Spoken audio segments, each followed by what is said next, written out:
안녕하세요. 행복한 바울이의 바울이입니다. 이제 11월 중순이네요. 저는 요새 등에 담이 걸려서 무지 아프네요.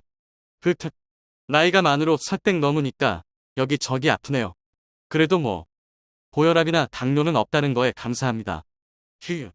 하여간 젊어서 많이 노시라는 말씀드리면서 영상 시작할게요. 휴. 저번 영상에 이어서 파일을 다루어 볼 거예요. 특히 이진 파일이요.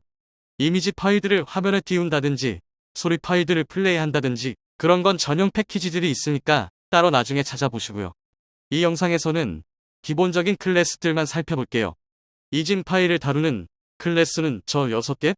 아니, 정확하게 말하면 맨 밑에 2클래스는 버퍼 클래스니까 빼고 나머지 4개의 클래스가 자바에서 이진 파일을 다룰 때 쓰는 거랍니다. 이제 하나씩 살펴볼까요? 다음으로 넘어갈게요. 첫 번째로 파일 인풋 스트링 클래스인데요. 텍스트 파일 포함 모든 파일을 까보면 비트들이 따닥따닥 붙어있고 맨 끝에는 EOF라는 상수가 파일의 끝을 나타내주고 있지요. 파일 인풋 스트링 클래스는 그런 파일을 바이트 단위, 그러니까 8비트씩 읽어오는 거랍니다. 장황하게 썼지만 핵심은 이게 다예요. 메소드도 리드 메소드뿐이고요. 텍스트 파일은 그냥 파일 리더 클래스를 쓰세요. 텍스트 파일을 예로 쓰면 더 복잡해요. 메소드 설명은 영상 잠시 멈추고 읽어보시고 다음으로 넘어가서 예시를 보자고요. 예시가 똑같아서 조금 민망하지만 어쨌든 예시를 대략 설명드리면 이미지 파일을 까보는 거랍니다. 어떤 파일이든 상관없고요. 자세히 볼게요. 먼저 예시에서 사용할 클래스들을 임포트 해주고 있어요. 그 다음으로 볼 게 트라이 캐치 문인데요. 이렇게 쓰면 나중에 클로즈 메소드를 호출 안 해도 자원이 반환된다고 지난 영상에서 말씀드렸지요? 하여간 파일 인풋 스트링 클래스의 객체를 생성해주고 한 바이트씩 받을 인트 변수 하나 준비해주고 있어요. 왜 인트야? 리드 메소드가 파일을 다 읽고 더 이상 읽을 것이 없을 때 -1을 반환한다고 이전 슬라이드에 적어드렸는데 보셨나요? 안 보셨으면 섭섭한데요. 어쨌든 그래서 인트 변수로 한 거랍니다. while 문으로 넘어가면 수학에서도 괄호가 여러 개가 있으면 안쪽부터 계산해야 하듯 프로그래밍에서도 안쪽부터 실행이 된답니다. 그래서 우선 리드 메소드가 파일에서 1바이트씩 읽어오면 -1은 아니니까 while 문의 조건식에 맞아서 밑에 실행문을 실행하겠지요? 여기서 못 보던 애가 있네요. printf 메소드는 출력 서식이라고 하는 데코레이션 기능으로 출력하는 메소드랍니다.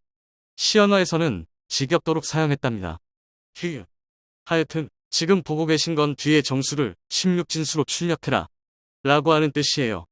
더 알고 싶으시면 인터넷 뒤져보시면 돼요. 이렇게 while 문이 계속 돌다가 -1을 만나면 끝나는 거죠. 출력 결과를 보시면 16진수의 숫자들만 보이실 거예요. 다음으로 넘어가서 다른 클래스 볼까요? 이진 파일에서 읽어왔으니까 이제는 이진 파일로 저장을 해볼까요? 파일 아웃풋 스트링 클래스는 바이트 단위로 저장해요. 텍스트도 비트로 이루어져 있어서 저장은 가능하지만 텍스트만 저장할 때는 웬만하면 파일라이터 클래스를 사용하세요. 뒤에 예시도 있지만 저장하기 조금 복잡해요. 그리고 파일라이터 클래스처럼 기본 생성자로 하면 파일에 이름이 같은 게 있으면 기존의 내용은 지워지고 지금 쓴 내용으로 저장되니까 그게 싫으시면 파일 경로 쓰고 트루라고 또 써주세요. 그러면 파일의 맨 끝에 지금 쓴 내용이 저장돼요. 슬라이드 보이시죠? 저렇게요. 주요 메소드는 저번 영상이랑 똑같을 거예요. 문자열이 바이트로 바꾸어진 것 빼고요. 그래도 혹사 모르니까 영상 잠시 멈추고 읽어보세요. 다음으로 넘어갈게요. 예시도 같은 패턴이에요. 자세히 볼까요? 먼저 임포트 해주고 바이트 타입의 배열에다가 16진수로 값을 넣고 있어요. 저 값을 ASCII 코드로 대입하면 헬로우가 된답니다. 깊게 설명하지는 않을 거예요. 궁금하신 분들은 시즌1의 파일편을 보세요.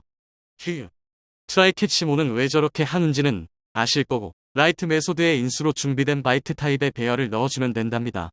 수동으로 저렇게는 안 쓰고 네트워크에서 온 값들을 파일에 바로 저장할 때 많이 쓰는데 단독으로는 안 하고 버퍼랑 같이 쓴답니다. 조금 후에 버퍼도 하니까 참으시고 다음으로 넘어갈게요.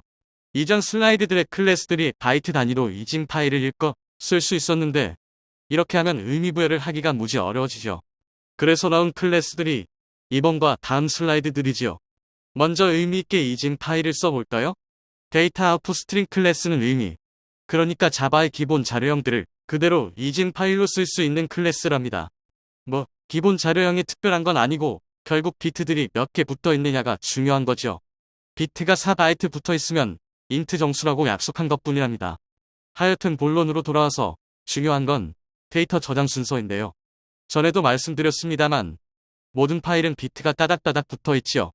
예를 들어 어떤 파일에 인트, 더블, 불리언 순서로 저장했는데 순서대로 안 읽고 마음대로 더블, 불리언, 인트 순서로 읽는다면 엉망진창이 된 값이 나오겠지요. 그래서 데이터 아웃풋 스트링 클래스를 사용할 때에는 저장시킨 순서를 어디에 적어두세요. 얘는 혼자 못 쓰고 파일 아웃풋 스트링 클래스랑 같이 사용하세요. 주요 메소드는 라이트 뒤에 자료형 이름이 있으니까 아실 거예요. 다음으로 넘어갈게요. 의미있게 적었으니까 의미있게 읽어와야 하겠지요? 데이터 인풋 스트링 클래스는 기본 자료형의 바이트로 읽어와서 그 기본 자료형으로 변환해주는 거랍니다. 예를 들면 리드 인트 메소드로 읽으면 파일에서 4바이트 읽어와서 인트 정수로 바꾸어 주는 거죠. 뭐 예시로 볼 거니까 지금은 넘어가요. 여기에서 주의점은 데이터 아웃풋 스트링 클래스와 순서를 맞게 읽어주세요. 안 그러면 아주 친절하게 예외가 발생해요. 그리고 얘도 단독으로 못 쓰고요. 주요 메소드는 리드 뒤에 자료형 이름이 있으니까 그거 보시고 하세요. 다음으로 가서 예시를 볼까요? 두 예시를 합쳤어요. 그래야 덜 헷갈리겠다 싶더라고요. 본격적으로 볼까요? 우선 필요한 5개의 클래스들을 임포트해 주었답니다. 슬라이드 크기 때문에 자른 거고요. 어쨌든 계속 보면 트라이 캐치 문을 왜 저렇게 쓰는지 제가 여러 번 말씀드렸지요? 자세히 보면 첫 번째 트라이 캐치 문은 파일에 쓰는 거고 두 번째 트라이 캐치 문은 파일에서 읽는 거랍니다. 데이터 아웃풋 스트링 클래스와 데이터 인풋 스트링 클래스는 각기 독립적으로 못 써서 파일 아웃풋 스트링 클래스와 파일 인풋 스트링 클래스를 함께 사용해주고 있어요. 여기서 중요한 건 파일로 보내진 자료형의 순서와 파일에서 받아오는 자료형의 순서가 일치해야 한다는 점이에요. 예시 보시면 자료형의 순서가 똑같지요?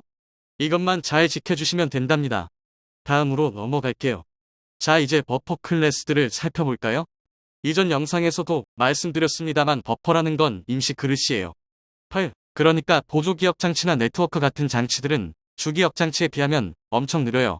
그래서 보조기억 장치나 네트워크가 작업이 다 끝날 때까지 주기억 장치나 CPU가 기다리면 얼마나 낭비겠어요?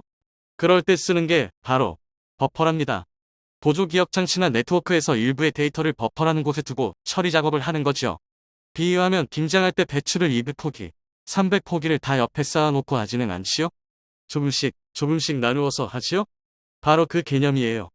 개념은 설명드렸으니까 본격적으로 클래스들을 볼까요? 우선 읽어온 버퍼인 버퍼드 인풋 스트링 클래스인데요. 얘는 기본 버퍼 크기가 8KB지만 생성자의 두 번째 인수로 크기 조절이 가능해요. 지금 생성자 보이시죠? 너무 크게 잡으시면 버퍼를 쓰는 의미가 없으니까 적당히 잡으세요. 주요 메소드는 오버로드든 리드 메소드 그거만 하시고 다른 건 실무에서 필요하시면 찾아보세요. 지금 말해봤자 나중에 또 찾아요. 다음으로 넘어갈게요. 읽어오는 버퍼를 보았으니까 이제는 내보내는 버퍼를 살펴볼까요? 버퍼드 아웃풋 스트링 클래스는 버퍼에서 파일이나 네트워크로 내보내는 클래스예요. 버퍼드 인풋 스트링 클래스랑 반대되는 클래스죠. 버퍼드 아웃풋 스트링 클래스도 생성자에서 버퍼의 크기를 정할 수 있어요.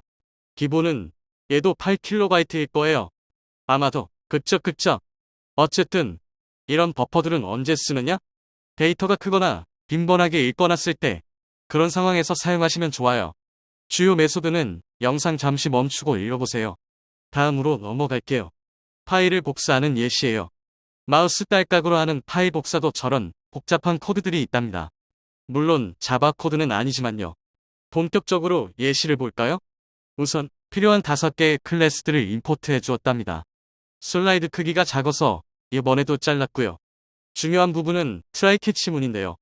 원본 파일과 읽어오는 버퍼를 연결시켜 놓고 내보내는 버퍼와 카피될 파일을 연결시켜 놓았어요. 그리고 버퍼에서 받아온 데이터를 받아둘 바이트 타입의 배열을 준비하고 읽어온 데이터의 길이를 받아둘 인트 타입의 변수를 준비해 두었어요. 사전 준비는 다 했으니까 복사 작업을 해볼까요? 먼저 아실 게 원본 파일과 읽어오는 버퍼를 연결시켜주면 파일의 데이터들이 자동으로 버퍼에 쌓이고 리드 메소드를 호출하면 버퍼에서 데이터들을 가지고 오는 거랍니다. 버퍼가 비어지면 또 쌓여지고 그런 식으로 가는 거예요. 다시 예시로 돌아와서 while문의 조건식을 보면 일단 버퍼에서 1 와요. 읽을 게 있으면 -1이 아니니까 조건에 만족하지요? 그러면 밑에 실행문을 하겠지요? 실행문을 보면 읽어온 데이터들을 라이트 메소드로 읽어온 데이터들의 양만큼 내보내는 버퍼에 넣어주고 있어요. 내보내는 버퍼에 데이터들이 들어오면 자동으로 카피될 파일에 쓰는 거죠. 그렇게 계속 루프를 돌다가 더 이상 읽어올 데이터가 없으면 리드 메소드가 -1 반환하면서 while문이 끝나고 플러시 메소드가 호출되면서 내보내는 버퍼에 남아있는 데이터들을 카피될 파일에 다 쓰는 거랍니다. 로직이 머릿속에 그려지시나요? 지금은 안 그려져도 하다 보면 되더라고요. 휴. 자, 여기까지 이번 영상에서는 이진 파일을 다루어 보았어요. 버퍼는 파일뿐만 아니라 네트워크 프로그래밍에서도 쓰여지니까 잘 익혀두시고요. 저는 몸이 조금 안 좋아서 한 두어 달 쉴까 하는데 모르겠네요. 제 성격상 하던 걸 멈추기 싫어해서요. 하여간 다들 건강 조심하시고요.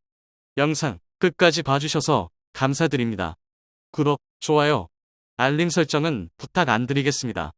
그럼 바울이는 다음 영상으로 돌아오겠습니다. God bless you.